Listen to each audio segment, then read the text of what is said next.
अस्सलाम वालेकुम जी। आज हम नया कोर्स शुरू करने जा रहे हैं रिलेटिविटी एंड कॉस्मोलॉजी। उसी में पहला चैप्टर देखेंगे स्पेशल थ्योरी ऑफ रिलेटिविटी क्या है।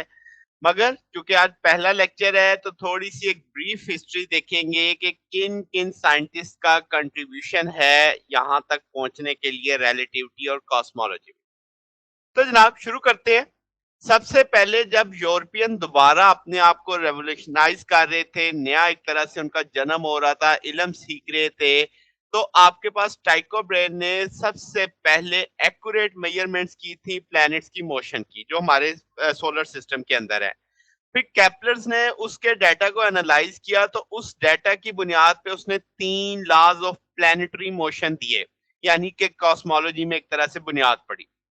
फिर गैलीलियो ने टेलीस्कोप इन्वेंट की, उसने ज्यादा बड़ी ऑब्जर्वेशनें देखी एस्ट्रोफिजिक्स में, कॉस्मोलॉजी में।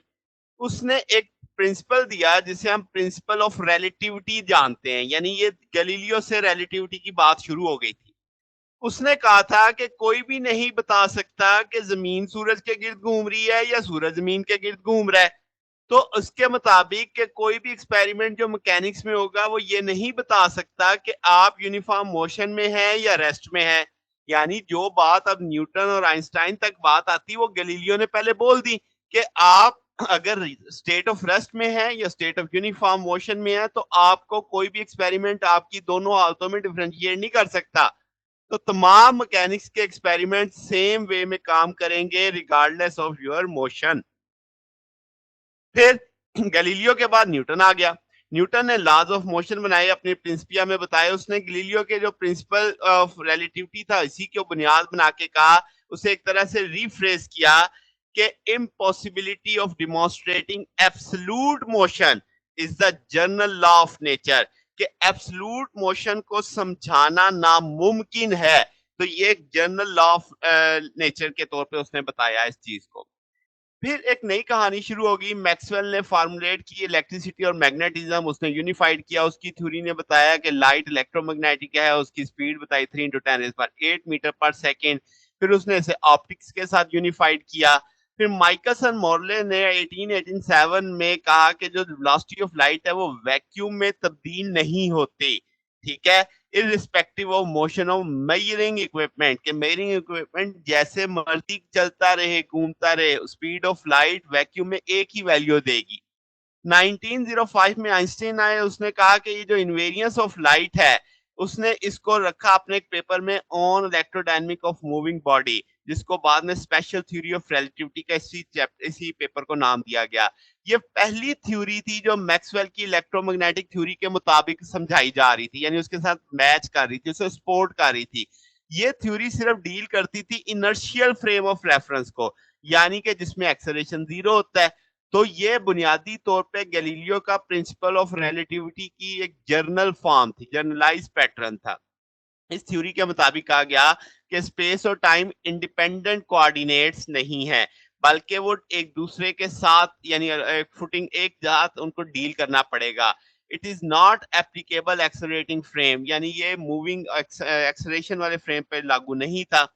फिर आपके पास बाद में ग्रेविटी भी इसमें शामिल की गई, तो इसे जनरल थ्योरी ऑफ रिलेटिविटी का नाम दे दिया गया।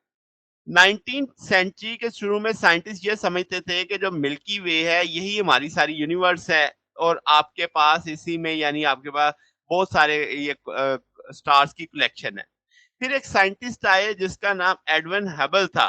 उन्होंने ये दूर के जो ऑब्जेक्ट्स थे आसमान के अंदर, उनको उन्होंने देखा, ऑब्जर्व किया, और जो मिल्की वे से बाहर भी थे।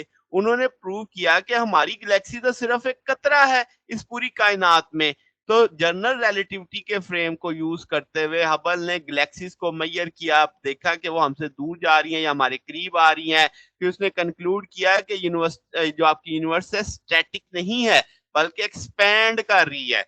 फिर बहुत सारे वक़्त, यानी अभी पिछले आपके जो सबसे बड़े स्टीफन हॉकिंग थे, इन्होंने कहा कि यूनिवर्स इटसेल्फ इनफाइनाइट नहीं है बल्कि फाइनाइट साइज की है, मगर इसकी जो डेफिनेट बाउंड्री है वो आपको नहीं मिलेगी। तो इसका मतलब ये हुआ कि बिल्कुल आप ऐसी मिसाल मान लो जैसे जमीन है, आपका जमीन हम जानते हैं कि फाइनाइट है, मगर जब कोई शख्स जमीन के चलना शुरू करेगा उसे कोई किनारा नहीं मिलेगा, एंड नहीं मिलेगा। وہ تو ایک सर्कुलर बनाता जाएगा। तो हॉकिंग ने प्रपोज किया कि यूनिवर्स जो है वो कंटिन्यू नहीं है, बल्कि उसके एक इवेंचुअली एक बाउंड्री कहीं ना कहीं एक एंड आएगा, वो हमें मिलेगा नहीं। तो ये जो स्पेशल थ्योरी ऑफ रिलेटिविटी है, इसने फिजिक्स के बेशुमार हिस्सों में अपना इम्पैक्ट छोड़ा, जिसमें थर्मोडायनेमिक्स भी है, इलेक्ट्रोमैग्नेटिज्म भी है, ऑप्टिक्स भी है, एटॉमिक फिजिक्स है, न्यूक्लियर फिजिक्स है, हाई एनर्जी फिजिक्स है।